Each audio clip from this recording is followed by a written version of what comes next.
Hi, my name's Andrew McLaren. Today we're going to talk about the biggest impact on student success, which is sometimes called collective teacher efficacy.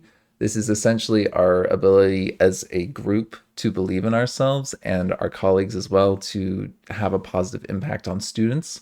And that comes very close to teacher estimates of achievement. So I want to talk to you a little bit about both of these factors in this video today.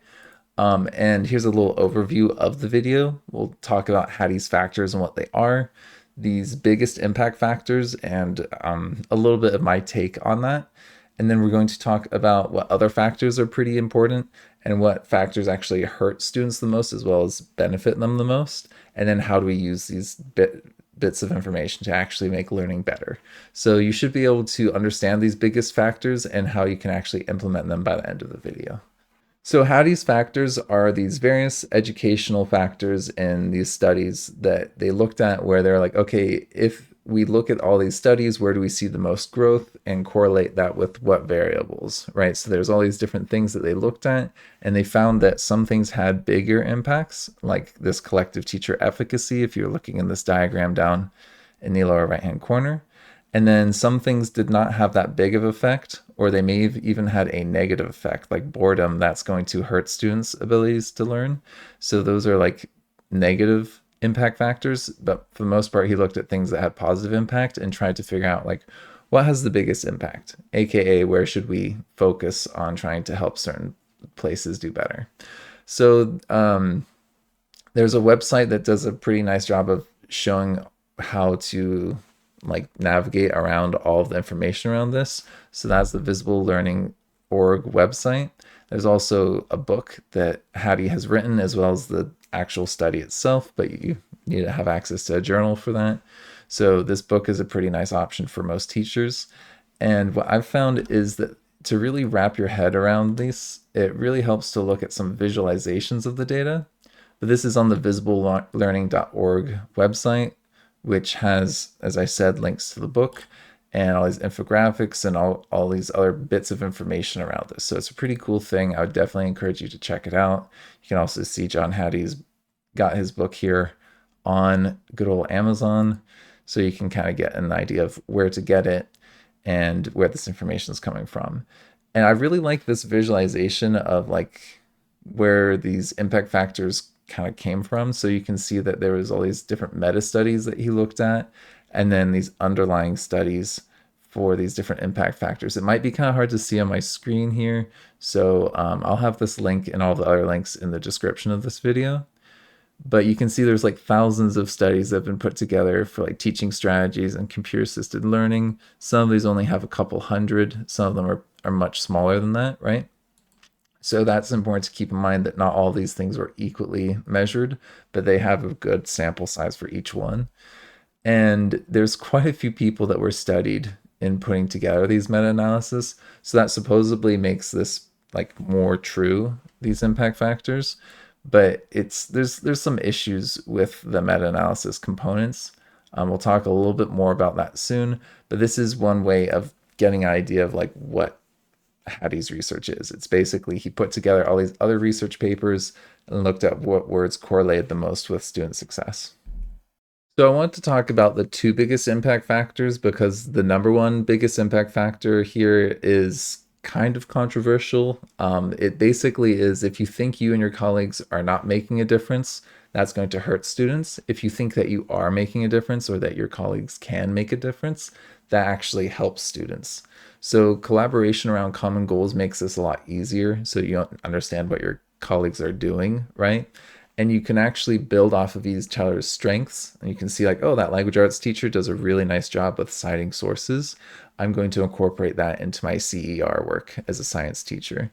When we do our writing, we need to have sources incorporated in similar ways. So you can build off these strengths and multiply each other's impacts, but you have to believe that each other are making positive impacts to even do that.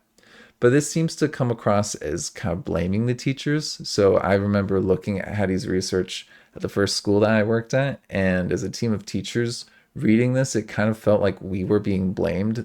Felt like it was like, hey, this is your fault students aren't being successful because the biggest impact factor is believing in yourself, and you're clearly being very negative. Um, and we did not like that, right? So that seems to be this thing also. If you're a teacher, you're like, hey, if I'm aware that the school's not working well, I'm not going to believe that I'm making much difference. So it could just be a correlation. So this is a little bit murky, and this is coming from that meta analysis. Just because two things are correlated does not mean that one is causing the other. There's no causation necessarily there. So is this cause and effect? We don't really know. Um, and possibly our students who are more successful lead teachers to see themselves as being more effective. I definitely think that is an element of what's going on here. But we should also consider the number two impact factor, which they're very close to each other. And some years this actually comes in first place, is teacher estimates of achievement. So telling students how they're doing is essential for them to get better, right? If you don't give students any feedback, then they might think that they're good when they need to do something a little bit different, or they might actually be doing something like really, really good, and they need to get that feedback so that they're consistently doing the same thing. And they're like, okay, I need to do that again to get to this high score. So this idea of having regular feedback is also an important part of equitable grading. So if you're focusing on assessments and allowing students their ability to retake an exam or have other opportunities later on in the course to show their level of understanding has improved, then that gives them opportunities to take that feedback and use it. So they need to have opportunities to use that feedback. Feedback by itself isn't going to lead to success. They need to be able to use that as well. So instead of grading a lot of like classwork, I used to like collect every single daily assignment and check if a student did it or not. That takes a lot of time. So instead of just wasting our time checking if students did things every single day, we need to be spending our time providing accurate feedback on scored assessments or some sort of check-in, that you're spending like a significant amount of time giving them detailed instructions on what they did well and what they need to do better next time. So I would not give credit based off of just doing assignments again. I would just ignore that day, like turning in stuff, and just spend a lot more time on assessments and giving them written feedback and giving them opportunities to fix that up. So if we are using rubrics and pre-written comments, like I have a whole NGSS assessment series about these different assessments that you can use for like asking questions or a discussion or a research project, then if you're doing that consistently throughout the year and even between the different science classes, then they'll get used to those formats and expectations and make growth. But they need to have some feedback to make that growth. They're not just going to get better at this on their own by just doing it. It's kind of like if you're doing basketball and you're just shooting your shots, but you've got bad form, you're not going to necessarily get better unless someone tells you what is wrong with your form.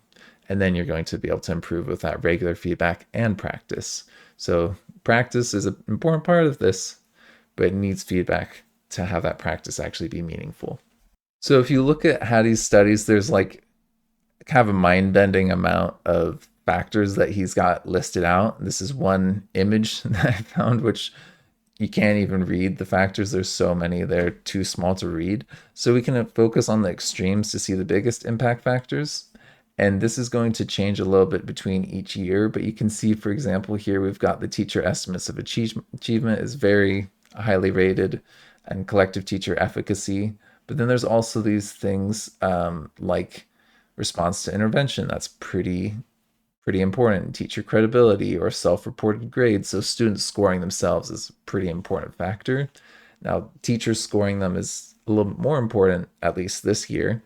But then you can see this other year, self-reported grades is actually more important than teacher estimates. So different years, these factors get ranked slightly differently, but they're still at the top. And you can see there's other things like jigsaw method that can be pretty useful. So there's some relatively easy to implement things, and some other things that are a little bit harder to do.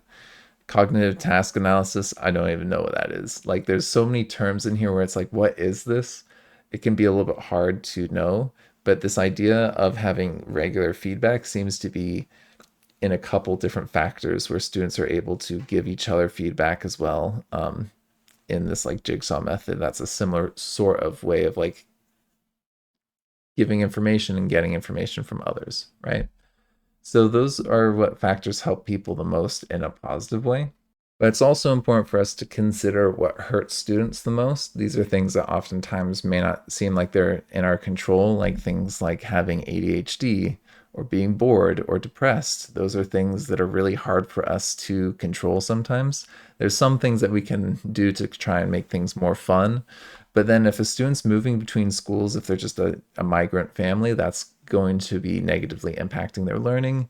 Or if there's corporal punishment, so if they're being hit at home, that's stuff that's really hard for us to control for, but also be aware of and how that might be affecting students.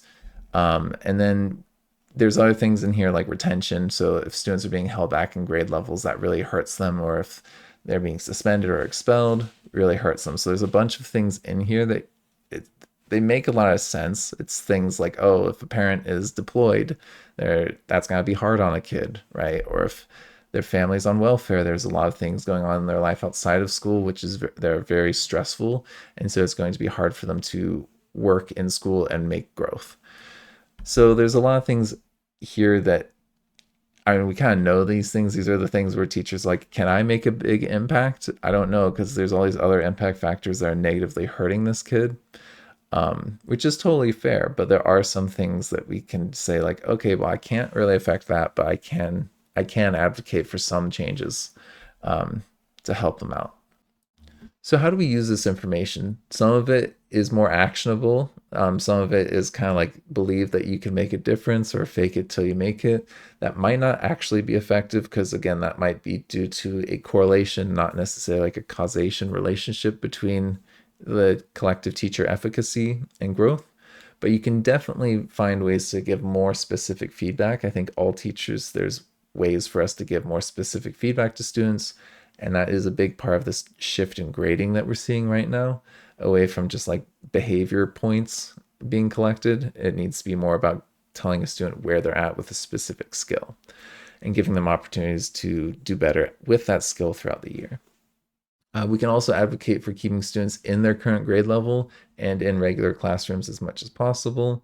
You can see in that what hurts students the most, there's a lot of stuff we can't really affect, but we can definitely try and advocate for students not being suspended or expelled and having different policies to keep them in school. And we can try and not get students to be held back, because we can see that just that action of being held back causes students to make less growth. So we can have a couple policies that we can affect in schools, but this isn't necessarily a checklist. So that is the danger of Hattie's research, is people think like, oh, we just focus on these things and focus on those things and we'll fix all of our school's issues. Not necessarily. This is that meta-analysis where it can be a little bit like misleading. It's not necessarily what's the biggest impact factor for your school, but collectively we can look at this and be like, maybe there's something here. Maybe we can start looking at that. That might be a good place for us to start. Thank you for McLearning with me. Before you go, please check out the following services that I offer with my business. So if you click the link in my videos, this goes to my website. I might be changing it from Podia because I'm no longer doing the interactive videos for sale. I might put those up for free. But most of my other services are linked here. So you can see that I've got like a Teachers Pay Teachers and a Wyzant. The Teachers Pay Teachers has a lot of my assessments that I have for like the NGSS, as well as lessons that I made when I was actually a teacher in the classroom. So I've got quite a few things like CERs and other things on there. If you want to get one-on-one live support from me, either like with science or like working on like teaching support lessons and that kind of stuff, you can sign up through Wyzant. I have a link to there where you can contact me there. And we can schedule hourly appointments. And I've got a few other things on here like a Facebook page and other social media. And if you're interested in getting professional development with me for like a team of teachers, a whole page with information on that. So yeah, feel free to check that out. Thank you.